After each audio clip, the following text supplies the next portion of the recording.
वालेकुम। आउं तव्हांजो पंहिंजो जीवत कुमार हाज़िर थियो आहियां अॼु हिकु नए लेक्चर सां गॾु। इहो लेक्चर जेको आहे मुश्तमिल आहे आंसर की जे हवाले सां, जेके सिंध पब्लिक सर्विस कमीशन अॼु बरोज़ 14 मई 2024 ते जारी कयो आहे। सिंधी जूं जेका सिंधी जी लेक्चर टेस्ट थी हुई 25 अप्रैल 2024 ते जेका टेस्ट थी हुई, उन टेस्ट जी जेका आंसर की आहे उन मुताबिक़ असां पेपर ए खे हल कयूं था ऐं ॾिसूं था त असां जेको आहे केतिरे क़दुरु सही सवाल हल कया आहिनि, या उहे दोस्त जेके सिंधी अदब सिखनि पिया या जेके सिंधी अदब सां जंहिंजी वाबस्तगी आहे ऐं उहे मुस्तक़बिल में जेके आहिनि SST या लेक्चरार या सिंधी लैंग्वेज टीचर जी जेके टेस्टूं ॾींदा, उन्हनि लाइ हीअ वीडियो इंतिहाई अहम आहे ऐं उहे सम्झी सघनि था त सिंधी जो जेको पेपर हूंदो आहे उहो कहिड़ी नोयत जो हूंदो आहे, कहिड़ा जेके एरियाज़ आहिनि या कहिड़ा मौज़ू जेके आहिनि उन्हनि खे जेको आहे सिंध पब्लिक सर्विस कमीशन वारा जेके आहिनि उहो खणंदा आहिनि। सो अॼु हलूं था पाण पेपर ए तरफ़ ऐं उहो जेको आहे हल कंदासीं। मिसाल तौरु हाणे पहिरियों सुवाल जेको आयो हो त मखदूम बिलावल जो तालुक़ तसौफ़ जे कहिड़े सिलसिले सां हो। मखदूम बिलावल जो तालुक़ तसौफ़ जे कहिड़े सिलसिले सां हो? सरवर्दी, चिश्ती, कादरी या कलंदरी? त इन जो सही जवाबु ऑफिशियल की जे हिसाब सां सरवर्दी आहे। ॿियो नंबर सवाल आहे, दुल्हा दरिया ख़ान सिंध जे कहिड़े समय हुक्मरान जो वज़ीर हो? हाणे हिते हिननि एरर इहा कई हुई, जेकॾहिं तव्हां पोयों लेक्चर ॾिठो हूंदो त मूं ॿुधायो हो तव्हांखे त ॼाम निज़ामुद्दीन ऐं ॼाम निंदो हिकिड़ो ई बादशाह हो, जंहिंजो असुलु नालो ॼाम निज़ामुद्दीन हो, पर अवाम या रियत जेका आहे उनखे ॼाम निंदो सां सॾींदी हुई। त हिन जूं तव्हांखे जेको आहे न उहे एक्स्ट्रा मार्कूं या ग्रेस मार्कूं जेके आहिनि उहे मिली वेंदियूं। इहो कमीशन जे तरफ़ां जेको सवाल आयो हो उहो ग़लति आयो हो। हाणे सवाल नंबर 3 आहे, इस्माइली मुबलगन जे कलाम खे तेश कोठिजे थो? नज़म, मसनवी, गीत या गिनान? त इन जो सही जवाबु गिनान आहे। गिनान उहो जेको जंहिंमें जेको आहे मज़हबी शाइरी जेका आहे उहा समाइल हूंदी आहे, जंहिंमें ज्ञान समाइल हूंदो आहे। सवाल नंबर 4 आहे, मीर अब्दुल हुसैन सांगी देश जो शाइर हो? कहिड़ी सिन्फ़ ते जेको अब्दुल हुसैन सांगी जेको आहे उहो अबूर रखंदो हो? काफ़ी, गज़ल, नज़म या गीत? त इन जो बी जेको आहे उहो सही जवाबु आहे, गज़ल। कीरथर जबल खे काछे जा माण्हू तेश जबल चवंदा आहिनि? कारो, अछो, नंढो या नीरो? त इन जो सही जवाबु हो कारो। कारो जबल जेको आहे उहो चवंदा आहिनि काछे जा माण्हू। सवाल नंबर 6 आहे, किंझर जी लफ़्ज़ी माना आहे घणाई, थोराई, हलकड़ाई या चङाई?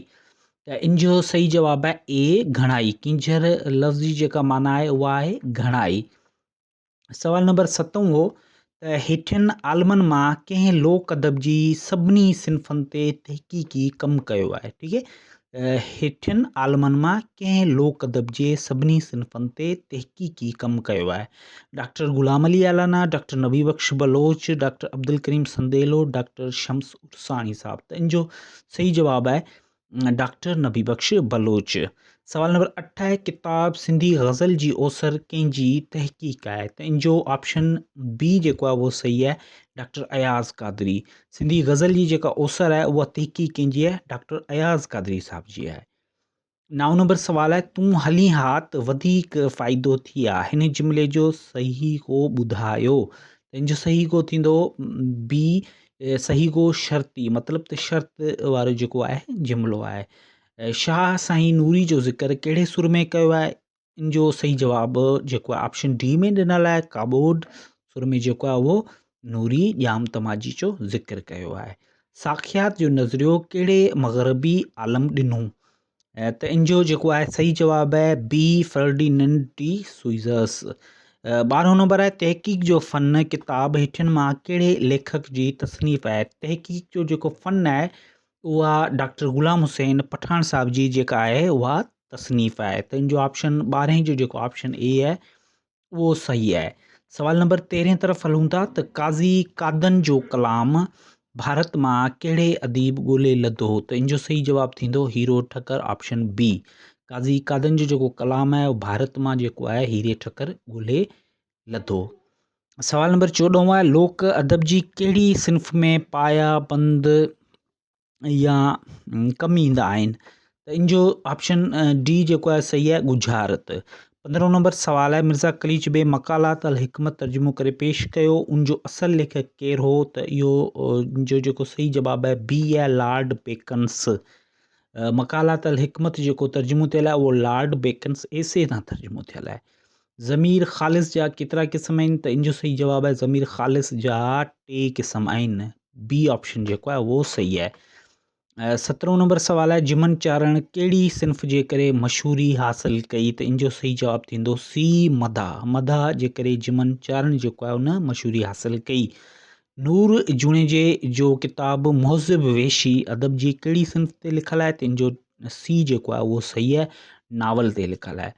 19 नंबर आहे, शाइरी जी सिन्फ़ टप्पू जो तालुक़ कहिड़ी ॿोली सां आहे? इहो टप्पो आहे या टप्पू आहे वलाल, पर इन जो जेको तालुक़ आहे उहो सी ऑप्शन सां आहे, पश्तो जेको आहे उनजो सही जवाबु थींदो। हाणे सवाल नंबर 20 आहे, शाह लतीफ़ कहिड़ा सुर किथे चया आहिनि? उनजो अहवालु हेठियुनि मां कहिड़े किताब मां मिले थो? त कमीशन वारनि जेको आहे बी खे जेको आहे सही कयो आहे, लतीफ़ी सैर। लतीफ़ी सैर किताब में जेको आहे, जेको काके भेरूमल जो लिखियलु आहे, उनमें जेको आहे शाह लतीफ़ कहिड़ा सुर किथे चया आहिनि उनजो अहवालु मिले थो। शाह जो गंज कहिड़नि फ़क़ीरनि जो सहेड़ियल आहे? त ऑप्शन ए जेको आहे उहो सही ॾिनल आहे, तिमराणी फ़क़ीर। 22 नंबर आहे, सचल सरमस्त जी मसुअनि जो कुल तइदादु केतिरो आहे? हाणे हिन सवाल ते जेको आहे उहो काफ़ी तज़ाद आहिनि। के जेके आलम या मुहक़िक़ जेके आहिनि उहे चवनि था त 8 आहिनि, ऐं के चवनि था त 10 आहिनि, पर कमीशन वारनि जेको आहे ऑप्शन डी खे जेको आहे उहो सही कयो आहे, 10 ॼणायो आहे। सवाल नंबर 23 आहे, ख़लीफ़े नबी बख़्श पंहिंजे सुर केॾारे में सिंध जे कहिड़ी मशहूरु जंग जो जेको आहे ज़िक्र कयो आहे? त इहो ऑप्शन बी सही आहे, खरड़ी जी जंग जो जेको आहे उहो ज़िक्र कयो आहे। सवाल नंबर 24 आहे, सिंधी फ़ारसी जी लुग़त जुहार लुग़त कंहिंजो मुरतब कयल आहे? त ऑप्शन बी जेको आहे सही आहे, आख़ुंद अब्दुल रहीम साहब जेको आहे उहा जुहार लुग़त जेका आहे मुरतब कई। सवाल नंबर 25, तहक़ीक़ जनरल भिटाई कहिड़ो इदारो शाया कंदो आहे? त इन जो ऑप्शन सी सही आहे, सिंधी शोबो शाह लतीफ़ यूनिवर्सिटी। सवाल नंबर 25 आहे, जीतामणनि जी डायरी आत्मकथा कंहिंजी तसनीफ़ आहे? त इन जो सही जवाबु थींदो, जेका डायरी आहे उहा तसनीफ़ आहे doctor Sarla Devi, option A. 27 सवाल आहे, लोक अदब मुताबिक़ लफ़्ज़ हुनर जी माना छा आहे? त इन जो ऑप्शन बी जेको आहे सही आहे, कारीगरी। 28 सवाल आहे, सिराज साहब मुताबिक़ सिंधी ॿोली में हर्फ़ इलत घणा आहिनि? त इन जो ऑप्शन ए जेको आहे 11 जेको आहे उहो सही आहे। 29 नंबर सवाल आहे, 40 अखरनि ते मुश्तमिल सिंधी सूरती जंहिंखे ख़्वाजकी सिंधी बि चयो वञे थो, कहिड़े दौर में ठाही वई?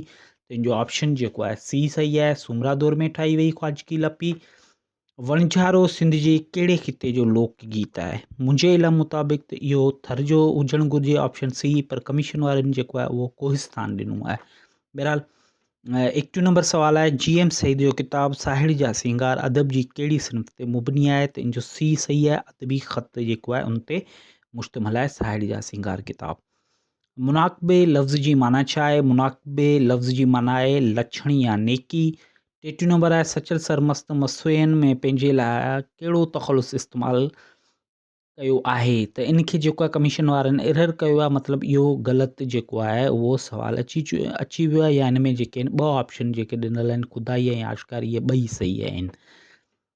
सो इन जूं जेके आहिनि तव्हांखे ग्रेस मार्कूं मिलंदियूं। शाह लतीफ़ अबड़े अगाम जो ज़िक्र कहिड़े सुर में कयो आहे? त ऑप्शन ए सही आहे, सुर बिलावल में कयो आहे। लोक अदब में ॾोर जा केतिरा क़िस्म आहिनि? लोक अदब में ॾोर जा 4 क़िस्म आहिनि, ऑप्शन ए सही आहे। सिंधी ग्रामर मुताबिक़ लफ़्ज़ ॾींहड़ा ॻाल्हिड़ियूं ओॾड़ा छा आहिनि? त इहो इसम तस्गीर थींदो, ऑप्शन ए सही आहे। किताब सिंधी ॿोली जो बुण बुनियाद कंहिंजो लिखियलु आहे? डॉक्टर ग़ुलाम अली आलाना साहब जो लिखियलु आहे, ऑप्शन सी सही आहे। इश्किया किस्सो लाखो फलाणी ऐं मेहराणी कहिड़े दौर सां तालुक़ु रखे थो या कहिड़े दौर जा आहिनि? त ऑप्शन बी जेको समा आहे उहो सही आहे। सिंधी अदब में माबेद किताब कंहिंजो सहेड़ियल आहे? रवि टेकचंदाणी, ऑप्शन सी सही आहे। रसूल बख़्श पली जे तरक़ी पसंद जे बचा में कहिड़ो तनक़ीदी किताबु लिखियो त ऑप्शन डी अंधा ऊंधा वेज जेको आहे उहो 40 जो सही आहे। हाणे अचूं था जनरल नॉलेज वारे हिसे तरफ़ त जनरल नॉलेज जो 41 सुवालु आहे पेपर ए में। What is the capital of Canada, त इन जो जेको आहे उथावा कयो अथनि ऑप्शन बी। ऐं Thoms river is located in which city, त इन जो सी ऑप्शन लंडन सही आहे। कोपेनहेग is located in which country, option D Denmark. Who was the founder of daily English paper Dawn, त इन जो बी सही थींदो कायदे एज़म। How many members are there in a senate of Pakistan, जो ऑप्शन ए 100 सही थींदो। विच Galaxy is our solar system in, जो ऑप्शन सी मिल्की वे सही थींदो। Who is author of Harry Potter book series, त इन जो ऑप्शन बी JK रोलिंग जेको आहे उहो सही कयो आहे अथनि। हू पेंटेड द मोनालिज़ा, त इन जो जेको ॾिनो अथनि त इहो लियोनार्डो डी विंकी मुंहिंजे ख़्याल में ईअं लिखियलु आहे। बहरहाल जेकॾहिं प्रोनाउंसिएशन सही न हुजे त कंफर्म करे छॾिजो। त सी ऑप्शन जेको आहे उहो सही ॾिनल आहे। Who had perform the world's first heart transplant, त इन जो ऑप्शन सी जेको आहे उहो सही ॾिनल आहे क्रिश्चियन बर्ड। आख़िरियूं जेको आहे in which form the natural petroleum is found from earth, in which form the natural petroleum is found from earth, त इन जो ऑप्शन बी क्रूड ऑयल जेको आहे उहो सही ॾिनल आहे। सो ही हो पेपर सिंधी लेक्चरर जो, ऐं उनखे जेको हल कयो आहे पाण की मुताबिक़ मूंखे उमेदु आहे त हीअ तव्हांजे लाइ इंतिहाई फ़ाइदे वारो हूंदो ऐं हिन मुताबिक़ तव्हां पंहिंजो मार्कूं चेक करे सघो था। ऐं उन खां अलावा जेको आहे नवां जेके दोस्त आहिनि जेके सिंधी ॿोली सिंधी अदब या जेके मुख़्तलिफ़ टेस्टनि जी तयारी कनि पिया, त उन्हनि जे लाइ बि हीउ जेको वीडियो आहे या हीउ जेको लेक्चर आहे उहो लाभायत हूंदो। पंहिंजो ख़्यालु रखिजो। अॼु जे लाइ एतिरो ई, इंशाल्लाह मिलंदासीं वरी कंहिं नए मौज़ू सां गॾु। तेसीं ताईं अल्लाह हाफ़िज़।